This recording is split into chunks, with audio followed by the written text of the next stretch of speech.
जय हिंद साथियों। साथियों जानते हैं कि अमेरिकी सांसदों का एक प्रतिनिधि मंडल भारत में आया है। दलाई लामा से उन्होंने वार्ता करी है, दलाई लामा से उन्होंने मुलाकातें करी हैं। इसे लेकर चाइना में खलबली है। अब जानेंगे कि इसके पीछे क्या रीजन है, दलाई लामा कौन है, और जब दलाई लामा से अमेरिकी सांसदों का प्रतिनिधिमंडल मिलता है तो फिर खलबली बीजिंग में क्यों होती है, यानी शी जिनपिंग के मस्तिष्क में खजली क्यों होती है, इसको भी जानेंगे। इसके पीछे बहुत बड़ा एक कह सकते हैं लंबा इतिहास है। अब बात करते हैं सबसे पहले दलाई लामा से जब मिले तो दलाई लामा का इतिहास क्या है, वो दलाई लामा कौन है, इनके बारे में जानना बहुत इंटरेस्टिंग हो जाता है। सबसे पहले जान लीजिए कि जो अमेरिकी प्रतिनिधिमंडल, जो सांसदों का प्रतिनिधि मंडल है, वो क्यों आया था, क्या वार्ताएं लेकर आई थी।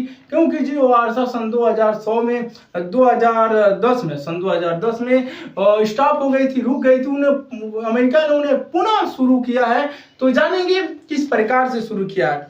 तो सबसे पहले द्विदलीय विधेयक, यानी अमेरिकी सांसदों का द्विदलीय विधेयक जो हाल ही में अभी अमेरिका में पारित हुआ है, उसी जो तिब्बत को लेकर के उन्हें क्या किया है, उन्होंने द्विदलीय विधेयक पास किया है। और द्विदलीय विधेयक को अमेरिकी प्रतिनिधिमंडल सभा द्वारा इसी महीने पारित किया गया, जिसका उद्देश्य तिब्बती नेताओं के साथ वार्ता करने के लिए बीजिंग पर दबाव डालना। इसका मतलब यही है, जो अमेरिकी सांसदों का जो प्रतिनिधिमंडल भारत में दलाई लामा से मुलाकात करने के लिए आया है, वो इसी के डेलीगेशन लेकर आया है। द्विदलीय विधेयक पारित जो किया है उसी को लेकर आया है। दलाई लामा के सामने टेबल पर बैठ के काफी उन्होंने बातें करी हैं कि जो दलाई लामा है वो तिब्बत के फ्यूचर को लेकर के क्या सोचते हैं, उनके फ्यूचर को जो लेकर सोचते हैं उसमें अमेरिकी सांसदों का प्रतिनिधि मंडल क्या सोचता है।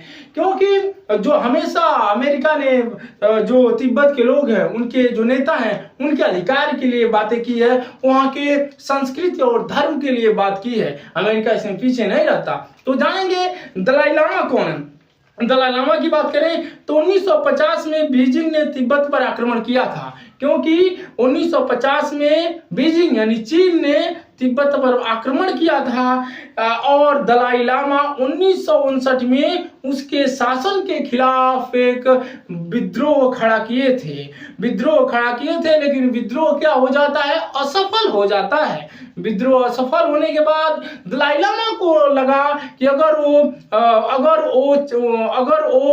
बीजिंग में बीजिंग आएगा तो उनको पकड़ लेगा, नहीं जो चाइना की फौज आएगी उनको पकड़ लेगा। इसी कारण दलाई लामा तिब्बत छोड़ करके भारत चले आए। तब से भारत में रहकर ही तिब्बत की आजादी की बात करते हैं, तिब्बत के लोगों की स्वतंत्रता, वहाँ की धर्म और संस्कृति की बातें दलाई लामा करते हैं। इससे अफकोर्स बात है चाइना चिढ़ेगा, क्योंकि चाइना हमारा पड़ोसी मुल्क है और कई इशू पर लेकर के भारत और चाइना के सीमा विवाद होते रहते हैं।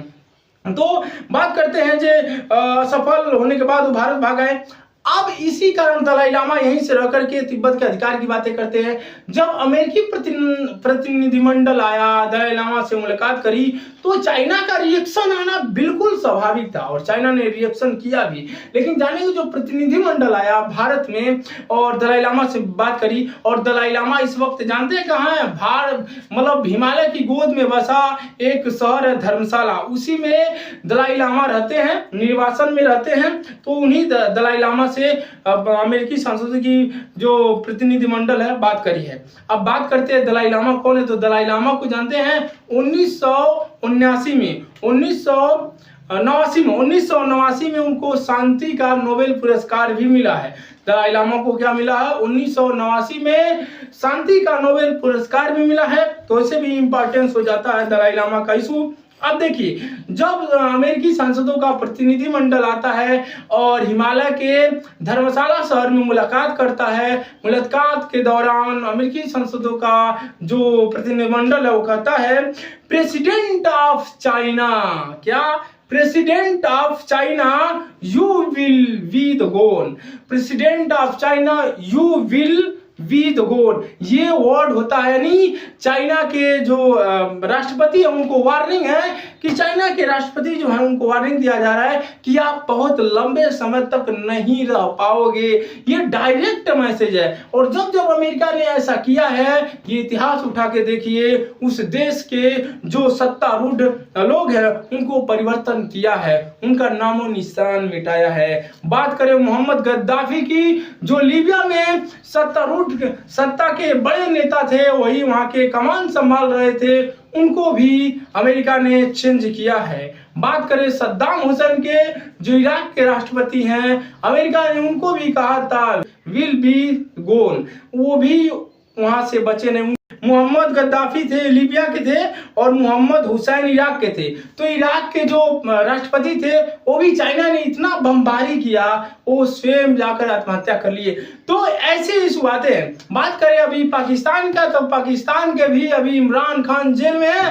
पता नहीं इमरान खान का क्या हश्र होने वाला है, आगे क्या होने वाला है। तो इतना इतिहास रहा है अमेरिका का। और जब ये अमेरिकी सांसदों का प्रतिनिधिमंडल जो हिमालय है, हिमालय का जो शहर है, हिमालय के धर्मशाला शहर में जब दलाई लामा से बात करते हैं, बात करने के दौरान जो वर्ड यूज करते हैं, president of China will be the gone, इसका मतलब ये हुआ कि अब बड़ा एक्शन लेने वाला है। क्या अमेरिका और चाइना में जंग छिड़ने वाली है? तो ऐसा नहीं होने वाला है, शब्दों का वार छिड़ेगा। लेकिन देखेंगे इसमें कहीं ना कहीं जो इंडिया है, ये देखेंगे जो भी अमेरिका के सांसदों का प्रतिनिधिमंडल आया था और हिमालय के धर्मशाला शहर में जो उन्होंने बातें करी दलाई लामा से, वहां एक भी इंडियन पॉलिटिशियन नहीं मिलेंगे। केवल अमेरिका के ही सांसदों का डेलीगेशन वहां पर मौजूद था। एस जयशंकर नहीं थे, रक्षा मंत्री नहीं थे, गृह मंत्री, प्रधानमंत्री, माने भारत सरकार का कोई भी पर्सन वहां मौजूद नहीं था। केवल अमेरिकी सांसदों का प्रतिनिधिमंडल मौजूद था। और यही कारण है कि जब चाइना ने काउंटर अटैक किया है अपने शब्दों की, अपने सोशल मीडिया के माध्यम से, तो उन्होंने बताया एक शब्द भी, जो वहां के जानते हैं चाइना का मुखपत्र है, जो चाइना की शी जिनपिंग की मुखपत्र बोला जाता है, ग्लोबल टाइम्स, वो भी आकर लिखता है। तो हमें केवल अमेरिका को टारगेट किया जाता है। एक भी शब्द वहां पर आपको इंडिया नहीं मिलेगा, इंडिया का शब्द ही नहीं मिलेगा। क्यों नहीं मिलेगा? क्योंकि इंडिया उस चीज से दूर है। हाँ, अमेरिकी सांसदों का प्रतिनिधिमंडल इंडिया में आया, इंडिया के शहर धर्मशाला में गया, हिमालय में, वहां दलाई लामा से मिला, ये दोनों का इशू हुआ। इंडिया वहां से कहीं सिनेमाल बनाई है।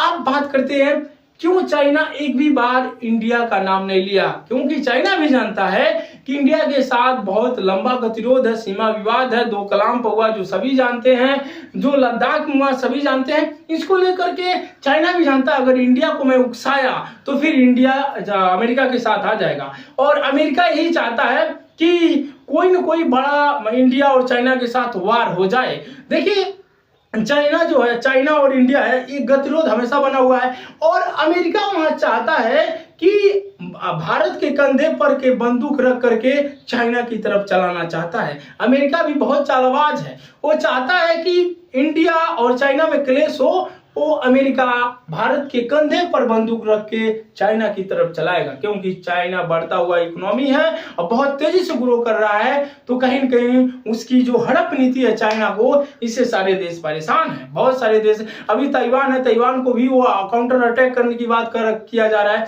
तो आगे जो समय देखेंगे, आने वाले टाइम में देखेंगे, जो तिब्बत है बहुत न्यूज में रहने वाला है, बहुत सुर्खियों में रहने वाला है। क्योंकि इस पर लेकर के अमेरिका तरह तरह के बयान जारी करेगा, विज्ञप्ति पास करेगा और चाइना के अंदर खलबली मचेगी, शी जिनपिंग के अंदर। और कोई ना कोई अगर चाइना गलती करता है तो फिर अगर भारतीय बॉर्डर पकड़ता है तो भारतीय फौज काउंटर अटैक करेगी, जहां पर अमेरिका भी भारत के पाले में नजर आएगा। और वहां बात करें कि रसिया का क्या होगा, तो रसिया के कुछ का देखिए, रसिया जो है भारत की इशू पर लेकर के वो बोलने वाला नहीं है। क्योंकि जब इटली में G7 समिट हो रहा था, वहां पर जब यूक्रेन और रसिया को जो वार 2 सालों से चल रहा है, वहां समझौते की बात आई, तो भारत ने वहां से क्या किया, उस पर सिग्नेचर ही नहीं किया। क्योंकि स्विट्जरलैंड ने समझौता पत्र लेकर आया था और भारत वहां से स्वीट कर जाता। क्यों कर जाता?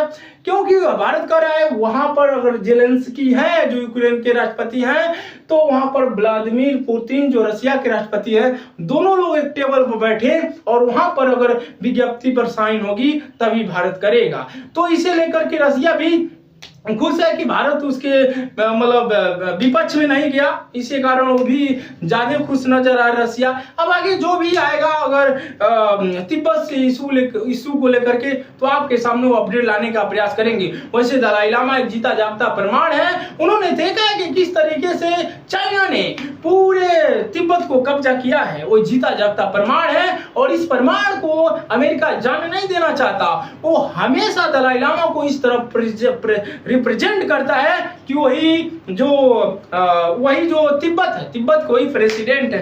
इस तरीके से पेश करने की जो हिमाकत चल रही है, जो प्रयास कर रहा है, वो अमेरिका कर रहा है। बाकी जो भी दलाई लामा और तिब्बत को लेकर के अपडेट आती है, उस अपडेट को आपके सामने TV24 हिंदी लाएगी और उसे वाकिफ कराएगी। तब तक के लिए जय हिंद।